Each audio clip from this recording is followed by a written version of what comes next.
Imagina alguém entrar na sua casa e sem saber exatamente como é que é a sua rotina, começa a alterar ali as coisas de lugar, mover os seus móveis, colocar coisas novas, tirar coisas que ela acha que não necessita mais e de repente sua casa está totalmente diferente e você não se sente mais à vontade, não tem mais a sua cara, não é mais o seu lugar. Bom, esse cara é o teu coach. Fala aí, meu primo concurseiro, seja muito bem-vindo a esse canal. Meu nome é Lucas, eu sou o seu primo concursado, servidor público federal e coach para concursos. Não é brincadeira, pessoal.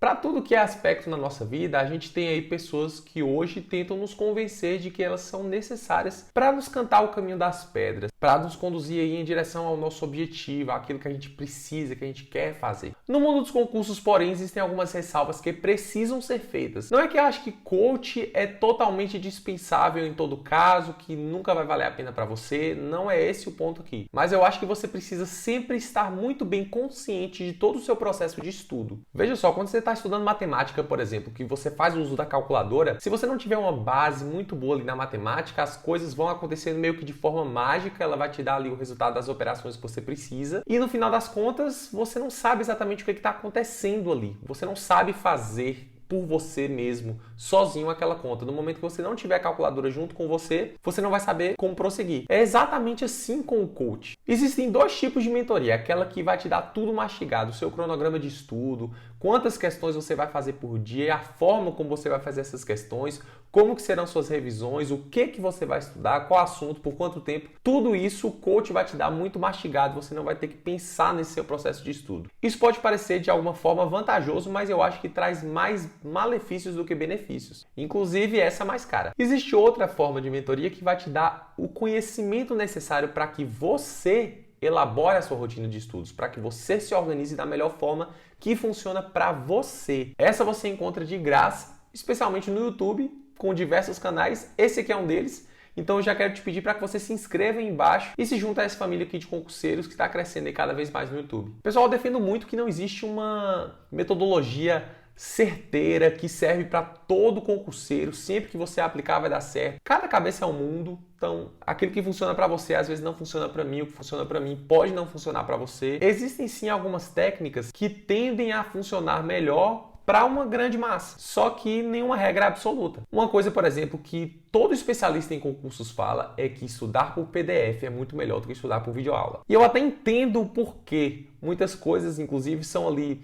às vezes, justificadas na neurociência e tal. Só que na prática mesmo, na realidade, muitas vezes não é assim. Vou dar o meu caso, por exemplo. Quando eu estava estudando para a área fiscal, até pouco tempo atrás, eu estava estudando contabilidade todinha por videoaulas. Por mais que o PDF fosse bom e de fato era, eu gostava da didática do professor e aquela didática dele ali, a forma como ele explicava, me mantinha fixo na aula. Porque, assim, quando as pessoas normalmente orientam a estudar por PDF, elas estão preocupadas em ser um estudo mais passivo a videoaula. Então, às vezes, você está ali assistindo, você está vendo o professor trazer todas aquelas informações e você não está acompanhando, você só está ali meio que assistindo, sem muita atenção, você se perde. Só que com o PDF também tem muita gente que acaba se perdendo, acaba não tendo muito ali noção mais do que está fazendo. Quem é que nunca se pegou e lendo alguma coisa e quando percebeu, não lembrava o que tinha acabado de ler? Acho que já aconteceu com todo mundo. Então, eu mesmo tinha muito isso. Eu estou me adaptando mais a PDF, me forçando mais a ler agora. Mas o ponto é que a videoaula, em alguns momentos, para mim, era melhor. Era a decisão mais acertada, porque era o que funcionava para mim. E eu me sentia muito inseguro em estar assistindo aquela videoaula, porque todo mundo falava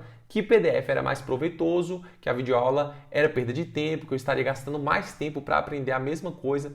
Então aquela insegurança ficava ali martelando no fundo da minha cabeça e por mais que eu estivesse estudando, eu ficava preocupado. Será que eu estou fazendo a coisa melhor para mim? E no final das contas era o melhor para mim, só que eu não sabia. Então eu ficava gastando energia mental com essa insegurança. No PDF sou eu que dito meu ritmo, então eu vou avançando conforme eu vou lendo e tal. Se eu estiver lendo mais devagar, isso vai me atrasar. Agora, se eu estiver ali assistindo a videoaula, quem vai ditar o ritmo para mim é o professor. Por mais que eu possa estar voltando no play toda hora, eu me forço, como ele vai conduzindo a aula, eu me forço a prestar atenção para eu não perder. Então, para mim, às vezes funciona. Não é toda matéria que eu estudo por videoaula, mas enfim, em alguns momentos é o que vale. Em uma outra situação, por exemplo, eu cito aqui o canal do professor Diogo Moreira, que eu gosto muito, inclusive, e ele é meio que contra fazer resumos, né? Ele fala que é perda de tempo, que você vai estar fazendo um material ali que você depois não vai voltar para você revisar. No mundo dos concursos existem diversas outras pessoas, diversos professores que orientam você a fazer resumo, porque você vai estar ali mais ativo, né? Você vai estar produzindo um material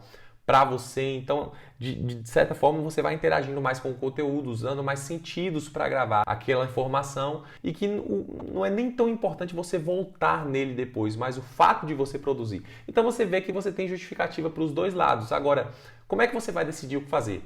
Você tem que testar e ver o que funciona para você, porque você não é uma máquina, você não é igual a todo mundo, você tem as suas particularidades e você tem que respeitar elas. O mais importante para você conseguir ter sucesso nos seus estudos é a sua experiência. Você vê o que funciona para você, você tenta uma determinada técnica de estudo. Tem gente que, por exemplo, gosta da técnica do Pomodoro, né? Que você estuda um determinado tempo, não sei se são 50 minutos, e aí você para 10, fechando uma hora. 50 minutos de estudo, 10 de descanso, acho que é assim. Eu já não gosto porque eu acho a proporção muito ruim. Eu acho pouco tempo de estudo para muito descanso. Mas enfim, às vezes é a forma como eu lido melhor ali.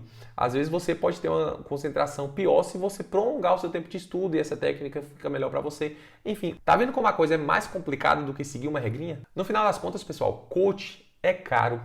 Ele não é você. Ele não sabe todas as suas particularidades. É claro que um bom programa de mentoria vai te ouvir, vai ver quais são as suas dificuldades, como é que você está em cada matéria. Ele vai tentar extrair as informações de você para que ele possa te orientar. E como eu falei, não é que necessariamente vai ser ruim. Às vezes você vai ter um bom mentor ali que vai te dar orientações importantes, mas nunca um coach vai ser tão bom para você quanto você mesmo. Se você buscar adquirir o conhecimento que ele tem para te instruir, com as informações que você tem sobre você mesmo, você vai saber organizar os seus estudos de uma forma muito mais produtiva, de uma forma muito melhor para você, do que se você terceirizasse esse serviço. Porque por mais que você passe todas as informações que ele precisa, sempre vai haver uma coisa ou outra que poderia induzir ele a ir por outro caminho que você não passou. Vai ser sempre assim. Então você não precisa se sentir menor do que aquele seu concorrente que é abonado e tem condição de pagar ali 500 mil reais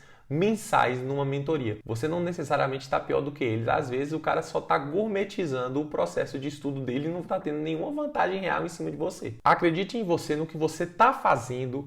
Desde que você busque conhecimento, né? Você não vai chegar no mundo dos concursos assim de pronto, sem saber exatamente como funciona e começar a organizar tudo. Você tem que buscar informação. Como eu falei, aqui no YouTube você encontra um monte de coisa de graça, seja nesse canal, seja em diversos outros canais de concurso público que você vai encontrar aí de graça.